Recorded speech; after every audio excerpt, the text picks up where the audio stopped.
Harley Quinn, and the not fantabulous underuse of the Birds of Prey. I wasn't even really planning on seeing this movie, but Twitter seemed to be all hyped about it, so I decided to give it a chance. The reason I had no interest was that I heard it was mainly about Harley Quinn, and sorry to disappoint, but I'm not a fan of that character, or at least the modern interpretation of her. The quirks that some people find endearing, I just get really annoyed by. The character was pretty fun in Batman the Animated Series and in her earliest moments of the comics, but everything she's become since is just completely insufferable to me. From what I saw in the marketing of this movie, it seemed to be a manifestation of all of those problems I've had over the years, rolled into a big package. However, when people began talking about how this film was well made with a unique directorial vision, I finally decided it was worth giving a chance. Was I pleasantly proven wrong? Maybe. Let's talk about it. Birds of Prey, or the Fantabulous Emancipation of One Harley Quinn, has many sides to it, but overall, I enjoyed myself. Do I think it's the DC masterpiece many are proclaiming it to be? Definitely not. It's a fun, disposable action movie with some inspired, vibrant filmmaking behind it. Cathy Yan deserves some definite props for her energetic and colorful take on Gotham that this movie proudly explodes over the screen. The choreography of the action and how those action sequences utilize colorful objects and tools is extremely entertaining. Harley Quinn, for me personally, just isn't a good anchor to base a movie around. When she's fun, it's always when she's a side character. I like a bag of M&Ms for dessert after my dinner, but if all I have to eat is a bucket of M&Ms, I'm going to end up sick of them. DC has been shoving me buckets of Harley Quinn when all I can really stomach is a little pouch of her. Was that a bad analogy? I don't know. However, this has been the first Harley-centered film that I haven't metaphorically thrown up after sitting through.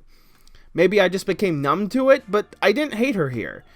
Probably because the actual filmmaking was so good, I was able to put my qualms with the character to the side. The really interesting thing with this movie is that I was mostly indifferent to the Harley Quinn stuff, but I became really invested, and actually had a really fun time when the actual Birds of Prey were the main focus on screen.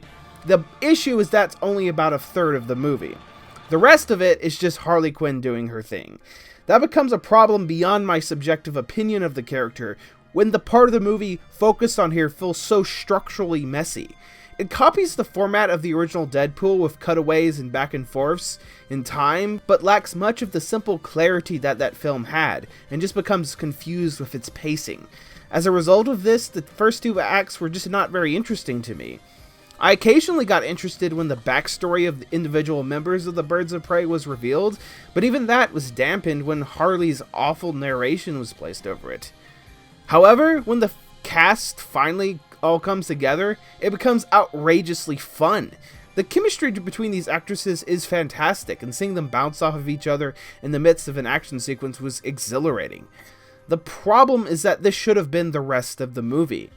I was so much more interested in the glimpses I got into Black Canary and Huntress than the Harley Quinn shtick. There's a fantastic movie hidden in here. If the first two acts were compressed into a single act, getting these characters together, and the rest was an awesome chase where Black Mask and his minions hunted the group across Gotham City where they get to share their chemistry with each other throughout most of the movie, I would have adored this film. If that was the story instead, then the hints of substance that I got from Montoya, Canary, and Huntress could have been expanded into actual character arcs. So even though I overall like this movie, it criminally wastes the elements that can make it amazing and elevate it above a shallow but enjoyable action movie. I guess one could argue there's some substance in Harley's progression throughout the film, but honestly, it didn't do anything for me. It's just a generic story of a woman getting over a breakup, only Harley Quinn humor is spread all over it, which it makes any substance to it just feel nothing to me. Thankfully, there is one solid element that is consistently interesting throughout the movie, and that is Ewan McGregor's Black Mask. His performance is chewing up the scenery in the best possible way. He exudes such gleeful evil that you get super invested in the fight against him. So, would I recommend this movie? Yeah, go give it some support. I just wanted to explain why I'm not over the moon for it like everyone else seems to be. It's sad that it's underperforming at the box office. I want more creative, interesting films like this, and I think DC is doing a really good job giving directors the tools to make unique films. And I just think some of these films need better scripts. Thank you so much for watching. My next planned video is going to go over my favorite films from 2019. I guess you could argue it's too late for that, but I wanted to see everything I thought I needed to first, and it took this long for certain things to be available. Look for that in the upcoming weeks. Please leave a comment on your opinion on Harley Quinn and the Birds of Prey. Like this video, give it a share, and please subscribe to my YouTube channel if you feel sufficiently inclined.